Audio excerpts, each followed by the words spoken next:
friends, welcome back to your channel Class Like. இன்னைக்கு நம்ம Madras university distance எஜுகேஷனோட June 2025 ஓட examination fees எப்படி பே பண்ணணும் அப்படின்னு சொல்லி ஒரு டெமோ வீடியோ தான் பார்க்க போகிறோம். ஸோ வீடியோக்குள்ளே போகிறதுக்கு முன்னாடி நம்ம சேனலை ஃபர்ஸ்ட் டைம் பார்க்குறீங்க அப்படின்னா மறக்காமல் சப்ஸ்கிரைப் பண்ணிக்கோங்க. ஓகே ஃப்ரெண்ட்ஸ், ஸோ ஃபர்ஸ்ட் வந்து மெட்ராஸ் யூனிவர்சிட்டியோட வெப்பேஜ் ஓப்பன் பண்ணிக்கோங்க. ஓப்பன் பண்ண உடனே உங்களுக்கு இந்த மாதிரி ID important நியூஸஸில் 2nd, 3rd, 4th, 5th அதாவது June 2025 UG, BLIS, MLIS diploma and சர்டிஃபிகேட்டுக்கானது செகண்டாகவும் அண்ட் பிஜி எக்ஸாம்ஸ்க்கு வந்து தேர்டாகவும் அண்ட் எம்பிஏ எக்ஸாம்ஸ்க்கு வந்து ஃபோர்த்தாகவும் எம்சிஏ அண்ட் எம்எஸ்சி ஐடிக்கு வந்து 5th லிங்க்லேயும் வந்து கொடுத்துருக்காங்க. இதில் நீங்கள் எந்த டிபார்ட்மெண்ட்டோ அந்த டிபார்ட்மெண்ட்டை சூஸ் பண்ணிக்கோங்க. ஸோ நான் இன்னைக்கு டெமோக்கு வந்து யூஜி சூஸ் பண்ணிக்கிறேன், ஏன்னா நான் யூஜியில் தான் இப்போ பே பண்ண போகிறேன். ஸோ அதை கிளிக் பண்ண உடனே உங்களுக்கு இந்த மாதிரி ஒரு பேஜ் ஓப்பன் ஆகும். ஸோ இந்த பேஜில் நீங்கள் உங்களோட enrolment number and date of birth வந்து கொடுக்கணும். அண்ட் இந்த பேஜில் என்ன இம்பார்ட்டன்ட் விஷயம் சொல்லியிருக்காங்க அப்படின்னு பார்த்தீங்கன்னா, எக்ஸாமினேஷன் ரெஜிஸ்ட்ரேஷனோட லாஸ்ட் டேட் வந்து வித்தவுட் பெனால்ட்டி வந்து November 25 வித் பெனால்ட்டி வந்து November 28 சொல்லியிருப்பாங்க. அப்புறம் வந்து A19, C19, A18, C20 இந்த பேட்சஸ்க்கான எக்ஸாமினேஷன் எக்ஸ்டென்ஷன் பீரியட் வந்து யூஜிசி நார்ம்ஸ் படி முடிஞ்சிருச்சு அப்படின்னும், A20லேருந்து C25 பேட்ச் ஸ்டூடெண்ட்ஸ் மட்டும்தான் எக்ஸாம் எழுதுறதுக்கு எலிஜிபிள் அப்படின்னும் சொல்லியிருப்பாங்க. ஓகேங்களா? ஸோ இப்போ இதில் என்ரோல்மெண்ட்டில் உங்கள் என்ரோல்மெண்ட், அதுக்கப்புறம் டேட் ஆஃப் பர்த்தில் உங்களோட டேட் ஆஃப் பர்த் அந்த ஸ்லாஷோடு சேர்த்து கொடுத்துக்கோங்க. ஓகேங்களா? இப்போ லாகின் கொடுத்தீங்க அப்படின்னா உங்களுக்கு இந்த மாதிரி ஒரு பாப்அப் ஓப்பன் ஆகும். ஸோ இதில் என்ன சொல்லியிருக்காங்க அப்படின்னு பார்த்தீங்கன்னா, யூஜிசி நார்ம்ஸ் படி உங்களோட டிகிரி டியூரேஷனுக்கு அப்புறம் உங்களுக்கு 2 years வரைக்கும் டைம் கொடுப்போம் உங்களோட அரியர் பேப்பர்ஸை கிளியர் பண்ணுறதுக்கு. அதுக்கு மேலே உங்களுக்கு எந்த விதமான ஃபர்தர் சான்சஸும் கொடுக்க மாட்டோம் அப்படின்னு சொல்லியிருக்காங்க.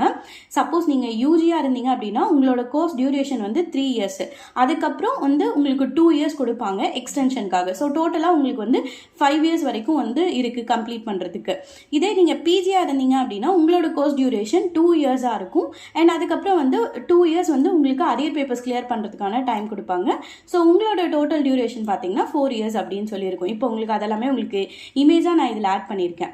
ஓகேங்களா? ஸோ இந்த பாப்பப்புக்கு ஓகே அப்படின்னு கொடுத்தீங்கன்னா இன்னொரு பாப்பப் வரும். இந்த பாப்பப்பில் என்ன சொல்லியிருப்பாங்க அப்படின்னு பார்த்தீங்கன்னா, ஏபிசி ஐடி கிரியேட் பண்ணணும். ஸோ ஏபிசி ஐடி இல்லாமல் உங்களோட மார்க் ஸ்டேட்மெண்ட் இல்லை வேறு சர்டிஃபிகேட்ஸ் எதுவுமே இஷ்யூ பண்ண மாட்டோம் அப்படின்னு சொல்லியிருப்பாங்க. ஏபிசி ஐடி கிரியேட் பண்ணுறது எப்படி அப்படின்னு சொல்லி நான் ஒரு வீடியோவும் போட்டிருக்கேன். அந்த வீடியோ இப்போ உங்களுக்கு மேலே ஐ சிம்பிளில் வரும், கீழே டிஸ்கிரிப்ஷன் பாக்ஸ்லேயும் லிங்க்கில் தரேன். ஸோ அதையும் வந்து செக் பண்ணிக்கோங்க. ஓகேங்களா? ஸோ இந்த பாப்பப்புக்கும் நீங்கள் ஓகேன்னு கொடுத்துருங்க. ஸோ இப்போ வந்து உங்களுக்கு இந்த இன்ஸ்ட்ரக்ஷன் பேஜ் வந்து ஓப்பன் ஆயிருக்கும். ஸோ இதில் வந்து ஒரு 6 இன்ஸ்ட்ரக்ஷன்ஸ் கொடுத்துருப்பாங்க. என்னென்ன அப்படின்னு பார்த்தீங்கன்னா, ஜூன் 2025 எக்ஸாமினேஷன்ஸ் வந்து அதாவது ரெஜிஸ்ட்ரேஷன் ஆன்லைனில் தான் பண்ணணும் அப்படின்னு சொல்லியிருப்பாங்க. அதுக்கப்புறம் வந்து யூனிவர்சிட்டியோட வெப்சைட்டில் போய் உங்கள் என்ரோல்மெண்ட் நம்பர் கொடுத்து பண்ணணும் அப்படின்னு சொல்லியிருப்பாங்க. அதில் எந்த காலமும் வந்து நீங்கள் பிளாங்காக விடக்கூடாது, எல்லாமே ஃபில் பண்ணணும் அப்படின்னு சொல்லியிருப்பாங்க. அதுக்கப்புறம் லாஸ்ட் டேட் வந்து வித்தவுட் பெனால்ட்டி வந்து 25/11/2025 வித் பெனால்ட்டி வந்து 28/11/2025 சொல்லியிருப்பாங்க. அதுக்கப்புறம் வந்து அப்ளிகேஷன் வந்து நீங்கள் சப்மிட்டட், அதாவது அவங்க சொன்ன டேட்டுக்கு அப்புறம் நீங்கள் அப்ளிகேஷன் சப்மிட் பண்ணிங்கன்னா அந்த அப்ளிகேஷன் வந்து ரிஜெக்ட் பண்ணிடுவாங்க அப்படின்னு சொல்லியிருக்காங்க. And manual application for examination வந்து கன்சிடர் பண்ண மாட்டாங்க அப்படின்னு சொல்லியிருப்பாங்க. ஓகேங்களா? ஸோ இது கீழே இந்த ஐ ரீட் ஆல் த இன்ஸ்ட்ரக்ஷன் சொல்லிட்டு ஒரு டிக் பாக்ஸ் இருக்குல்ல, அதை வந்து டிக் பண்ணிவிட்டு கண்டினியூ கொடுங்க.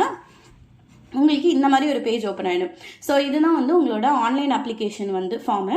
ஸோ இதில் வந்து உங்களோட enrolment number, date of birth and உங்களோட நேம் கரெக்டாக இருக்கா அப்படின்னு செக் பண்ணிக்கோங்க. செக் பண்ணதுக்கப்புறம் கீழே வந்து கரண்ட் எக்ஸாம் சென்டர்னு இருக்குல்ல, ஸோ இதில் நீங்கள் எந்த எக்ஸாம் சென்டரில் எக்ஸாம் எழுத போகிறீங்களோ ஸோ அதை வந்து நீங்கள் செலக்ட் பண்ணிக்கோங்க.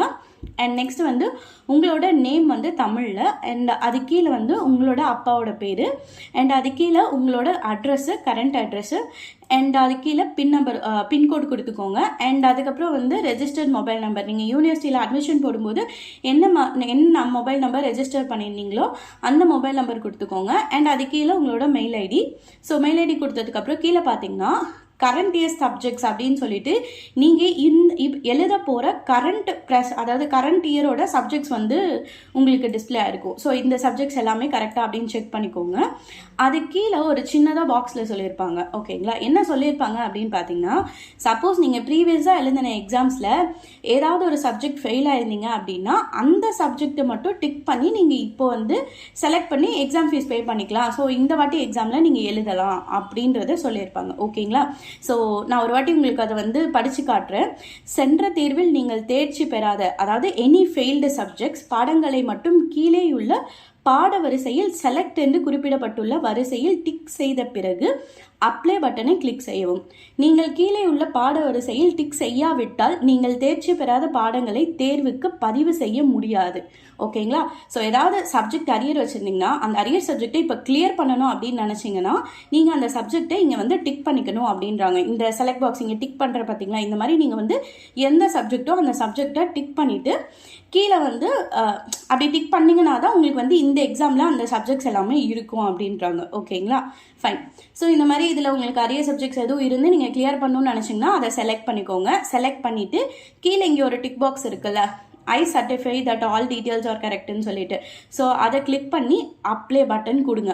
அப்ளை பட்டன் கொடுக்கறதுக்கு முன்னாடி எல்லா டீட்டெயில்ஸும் 1க்கு 2 வாட்டி செக் பண்ணிக்கோங்க. பிகாஸ் நீங்கள் இந்த அப்ளை பட்டன் கொடுத்தீங்க அப்படின்னா உங்களால் அதுக்கப்புறம் எந்த விதமான சேஞ்சஸோ மாடிஃபிகேஷன்ஸோ பண்ண முடியாது. ஓகேங்களா?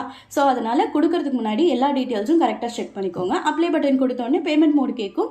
நீங்கள் வந்து பேமெண்ட் ப்ராசஸ் பண்ணிவிடுங்க. உங்களுக்கான ஃபீஸ் எவ்வளோ அப்படின்றது, டோட்டல் ஃபீஸ் எவ்வளோ அப்படின்றத கீழே வந்து கொடுத்துருப்பாங்க. ஸோ அந்த ஃபீஸை பார்த்துட்டு நீங்கள் வந்து பேமெண்ட் பண்ணிக்கலாம். ஓகேங்களா?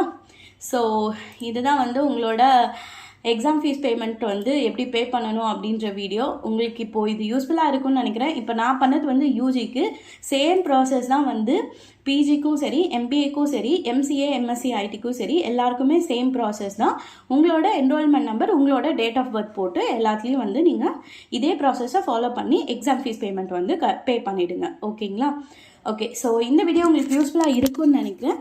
இதில் உங்களுக்கு வேறு ஏதாவது டவுட்ஸ் இருந்துச்சு அப்படின்னா கீழே கமெண்ட் செக்ஷனில் கேளுங்க, நான் ரெஸ்பான்ஸ் பண்ணுறேன்.